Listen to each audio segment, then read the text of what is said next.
Hello everyone.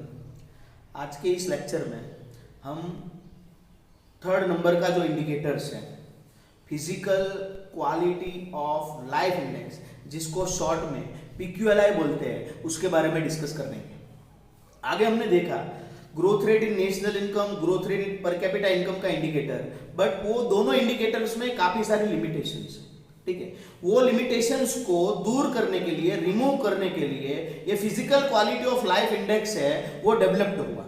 हमें पता है कि जो national income per capita income का इंडिकेटर्स है उसमें जब इनकम राइज होगी तो हम बोलेंगे कि भाई कंट्री जो है इकोनॉमिक डेवलपमेंट कर रही है, पर ये जो इनकम है वो पर्टिकुलर टोटल पॉपुलेशन में से काफी कम लोग होंगे जिसकी इनकम बढ़ती है, उसके हिसाब से बढ़ती है। तो जो पुअरेस्ट टू पुअर पर्सन है कंट्री के, उसकी स्टैंडर्ड ऑफ लिविंग, लाइफस्टाइल में कोई इंप्रूवमेंट नहीं रहता है। अगर ये पर्टिकुलर इनकम लेवल हाई होता है तो उसके हिसाब से जो होता है डेवलपमेंट, उसको ट्रू डेवलपमेंट हम नहीं बोल सकते। ठीक है, तो इनकम के साथ अगर जो भी पर्टिकुलर पीपल है कंट्री के, उसकी स्टैंडर्ड ऑफ लिविंग, जो क्वालिटी ऑफ लाइफ है, वो भी उसके साथ इंप्रूव होगी, तो हम बोल सकते हैं कि फिर रियल सेंस में डेवलपमेंट हुआ है। तो वो एस्पेक्ट्स को ध्यान में रख के मॉरिस डेविस मॉरिस नाम का जो पर्सन है, पर्टिकुलर इंडिविजुअल है, उसने एक इंडेक्स नंबर फॉर्म किया जिसको बोलते हैं physical quality of life index.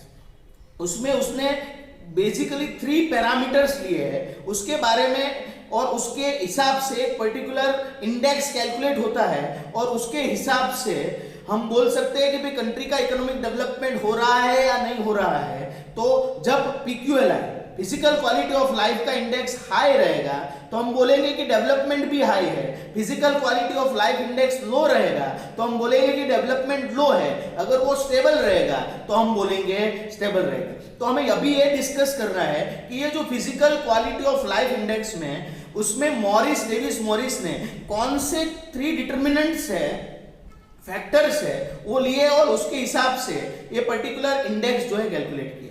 तो उसमें सबसे पहला जो फैक्टर है वो है एक्सटेंट ऑफ एजुकेशन। एजुकेशन का पैरामीटर उसने लिया है कि कोई भी पर्टिकुलर कंट्री की standard of living, lifestyle improve करने के लिए एजुकेशन नेसेसरी। तो एजुकेशन कैसे हम फाइंड आउट कर सकते? Education is basically depend on literacy level. साक्षरता का जो दर रहता है, लिटरेसी लेवल रहता है कि भाई नंबर ऑफ एजुकेटेड पर्सन और total percentage of educated person from total population of country is called literacy rate. Literacy rate क्या है कि जो भी टोटल पॉपुलेशन है उसमें से एजुकेटेड पर्सन कितने हैं, शिक्षित कितने हैं। ठीक है, उसके हिसाब से हम literacy level, literacy rate find कर सकते हैं। तो ये पर्टिकुलर पहला डिटरमिनेंट हुआ। सेकंड है life expectancy. After a birth how many years a child expected to live is called life expectancy. Means कि जब कोई चाइल्ड है उसका बर्थ होगा, बर्थ के बाद वो अंदाजित एस्टिमेटेड कितने इयर्स की लाइफ उसकी रहेगी, 60 इयर्स, 65 इयर्स के तक वो जिंदा रहेगा, तो वो क्या होता है, लाइफ एक्सपेक्टेंसी उसको बोलते हैं। After that infant mortality rate.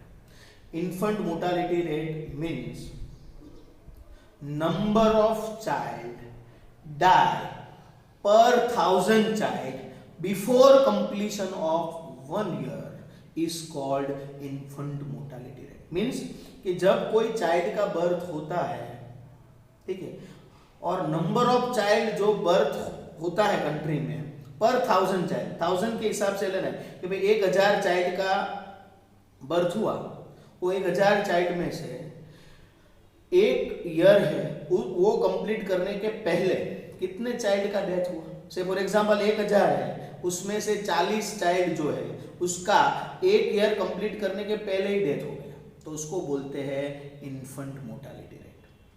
ठीक है, बाल मृत्यु दर जिसको हम बोलते हैं, ठीक है, वो इन्फेंट मोर्टालिटी। तो मॉरिस डेविस मॉरिस ने क्या किया कि कैसे फॉर्मुलेट किया पूरा ये physical quality of life index जो है वो, तो सबसे पहले क्या किया, ये जो 3 पर्टिकुलर पैरामीटर्स है, इंडिकेटर्स है, उसको 100 का वेट दे दिया।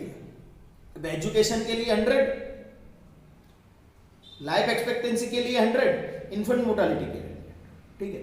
100 के हिसाब से, कंट्री के परफॉर्मेंस के हिसाब से उसने 100 के हिसाब से मार्क्स दिए। से फॉर एग्जांपल एजुकेशन में ये पर्टिकुलर कंट्री का 80 मार्क्स, लाइफ एक्सपेक्टेंसी में 70, इन्फेंट मोर्टालिटी में 60।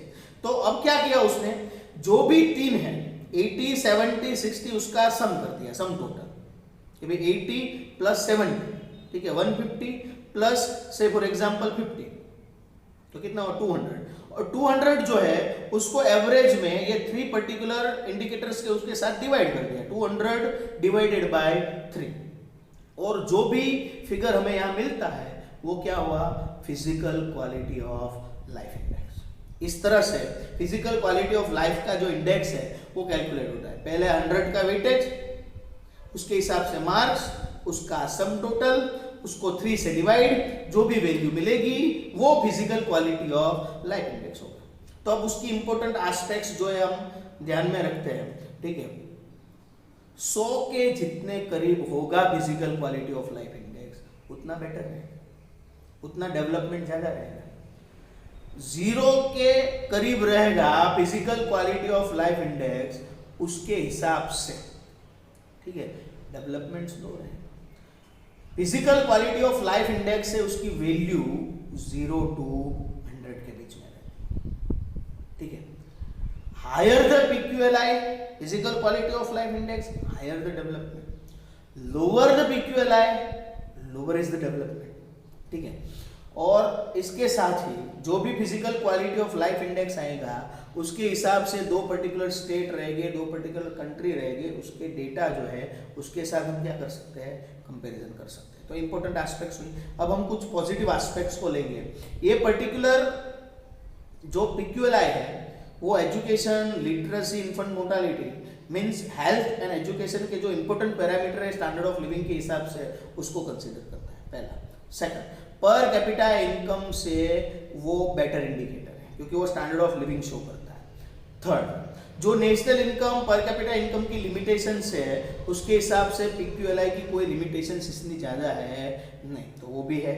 फोर्थ, कोई भी 2 कंट्री है उसका डेटा PQLI के हिसाब से हम कंपेयर कर सकते हैं, और एक कंट्री का PQLI दूसरे के हिसाब से हायर होगा तो हम बोल सकते हैं कि वहाँ पे डेवलपमेंट ज़्यादा है। चाइना का PQLI से फॉर एग्जांपल इंडिया से ज़्यादा रहेगा तो हम बोलते हैं कि भाई चाइना का जो डेवलपमेंट है वो इंडिया से ज़्यादा है, ठीक है। उसके हिसाब से मेल फीमेल जो है, ठीक है, अर्बन रूरल जो है, ऐसे भी PQLI के हिसाब से हम क्या कर सकते हैं, कंपैरिजन कर सकते हैं। बट यहाँ पे कुछ उसकी लिमिटेशंस भी हैं। सबसे पहले लिमिटेशंस कि वो ओनली 3 पैरामीटर्स कंसीडर करते हैं। अगर 3 पैरामीटर्स के हिसाब से आप बोलोगे कि physical quality of life improve है तो वो एस्पेक्ट्स ठीक नहीं है, ठीक है। सेकंड, वो एवरेज कंसीडर करता है कि भाई एजुकेशन का रैंक हाई है बट लाइफ एक्सपेक्टेंसी का लो है, बट दोनों का समेशन किया, एवरेज निकाला तो एक एवरेज थोड़ा इंप्रूव हुआ, एजुकेशन के हिसाब से एवरेज इंप्रूव हुआ है, पर हमें लगता है कि भाई लाइफ एक्सपेक्टेंसी भी ठीक है, तो एवरेज के हिसाब से जो डेटा शो होता है वो फेयर रिजल्ट हमें देता नहीं है, ठीक है। और यहाँ पे तीनों जो पर्टिकुलर इंडिकेटर्स है उसको 100 का इक्वल वेटेज दिया है। तो 100 का अगर एजुकेशन का भी एक ही इंपॉर्टेंस, लाइफ एक्सपेक्टेंसी का भी एक तरह का इंपॉर्टेंस, इन्फेंट मोर्टालिटी के भाई का भी 100 का इंपॉर्टेंस वेटेज, तो ऐसा हो नहीं सकता है। जो भी पैरामीटर्स होता है कंट्री के हिसाब से उसका वेटेज भी अलग अलग हो सकता है। तो ये सब थोड़ी लिमिटेशंस रहती है PQLI में, उसको ध्यान में हमें रखना पड़ता है। तो इसके हिसाब से ये जो इंडिकेटर है वो national income, per capita income के इंडिकेटर से काफ़ी इंप्रूव है, बेटर है। क्यों? क्योंकि यहाँ पे इनकम के साथ साथ जो पर्टिकुलर ह्यूमन बीइंग है उसकी standard of living, lifestyle, quality of life में इंप्रूव करने वाले 2 इंपॉर्टेंट पैरामीटर्स है, एजुकेशन, हेल्थ में life expectancy and infant mortality rate, उसको कंसीडर करता है। So this is your indicator of PQLI, physical quality of life index. Thank you very much.